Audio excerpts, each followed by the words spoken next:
Aí tem história.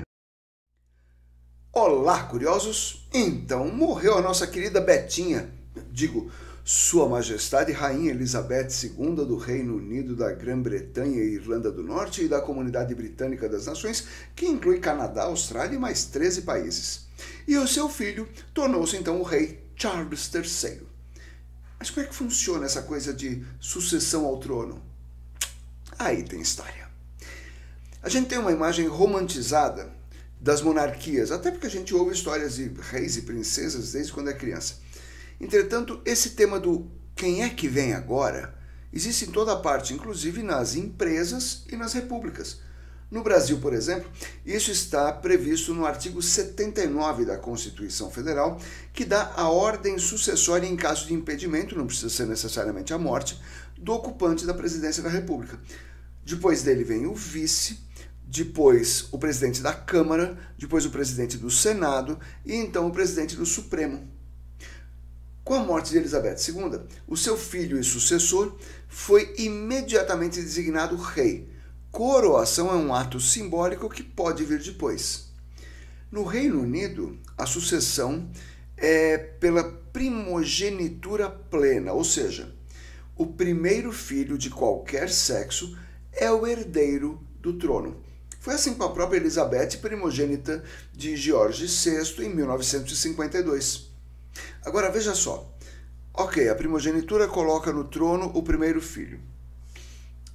Mas em seguida, quando nasceu em 1950, a princesa Anne, irmã mais nova de Charles, que é de 1948, era a terceira na linha sucessória. Primeiro sua mãe, daí o irmão Charles, depois ela. Porém, o seu irmão casou-se, teve um filho, William, com Diana Spencer, a famosa Lady Di. E o William teve filhos, cada um é o herdeiro.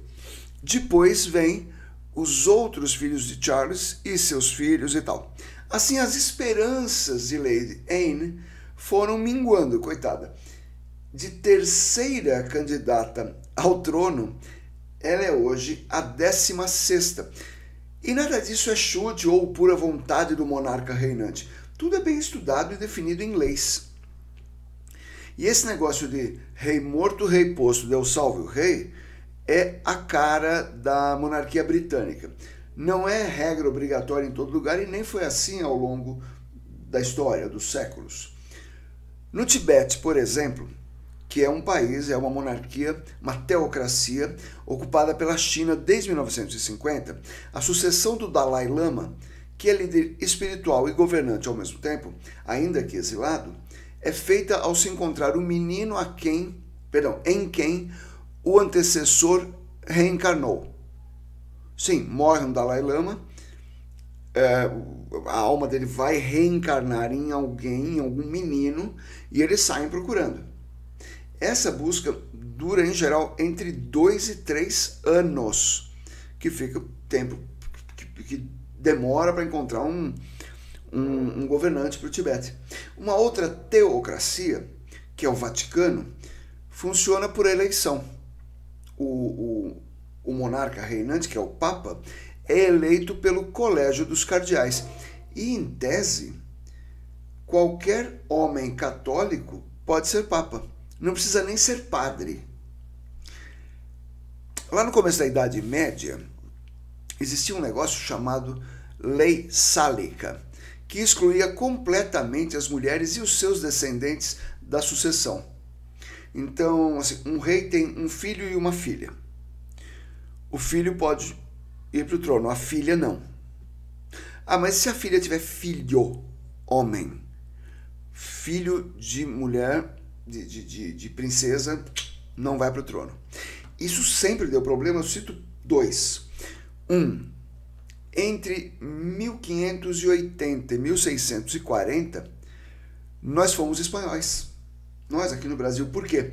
Porque o herdeiro do trono português, e o Brasil ainda era colônia de Portugal nessa época, o herdeiro do trono português era o rei da Espanha. Esses são só alguns tipos, existem outros. Uma das que eu acho mais curiosas, né, historicamente, foi a de Júlio César. Depois da sua morte, um triunvirato governou Roma. Triunvirato é um governo levado por 3 caras ao mesmo tempo. Claro que não dá certo. Isso virou uma guerra civil vencida por Caio Otávio, sobrinho de Júlio César. E o Senado então ofereceu ao Caio Otávio o título, o cargo do seu tio, que é ditador vitalício. Sim, esse era o cargo de Júlio César. Lembrando-se que o tio fora assassinado nesse cargo, ele achou melhor escolher outro, chefe militar, o que lhe daria o apoio, a confiança e a lealdade das poderosas legiões. E assim a sucessão de Júlio César foi feita em outro cargo, o de comandante, ou em latim, imperator. Isso, Otávio Augusto foi então o primeiro imperador romano. É isso.